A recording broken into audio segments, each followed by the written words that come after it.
দুজন ফেরেশতা আসছেন, উদ্দেশ্য এদেরকে শাস্তি দিবে। এখন এরা কি করছে জানেন? এরা লূত আলাইহিস সালামের বাসায় গেছে। বাসায় গিয়ে বলছে যে তোমার ওই যে মেহমান ওদেরকে নিতে আসছি।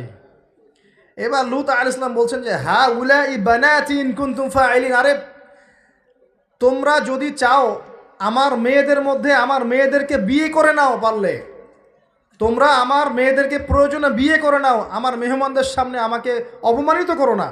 আলাইসা মিনকুম রাজুলুন রশিদ, তোমাদের মধ্যে কি একজন ভালো মানুষও বাকি নাই? এখন এদেরকেও তোমরা চাচ্ছ যৌনতা নিবারণ করার জন্য? আলাইসা মিনকুম রাজুলুন রশিদ, তোমাদের মধ্যে কি একটা ভালো মানুষও বাকি নাই? তখন এরা বলছে, লূত আলাইহিস সালাম কওম বলছে যে তুমি তো খুব ভালো করেই জানো, ওয়াইন্নাকা লাতা'লামু মা নুরিদ, তুমি তো খুব ভালো করেই জানো যে আমরা আসলে কি চাচ্ছি। তোমার মেয়েদের ব্যাপারে আমাদের কোনো আগ্রহ নাই, তোমার মেয়েদের ব্যাপারে আমাদের কোনো আগ্রহ নাই, আমরা এই ছেলেগুলো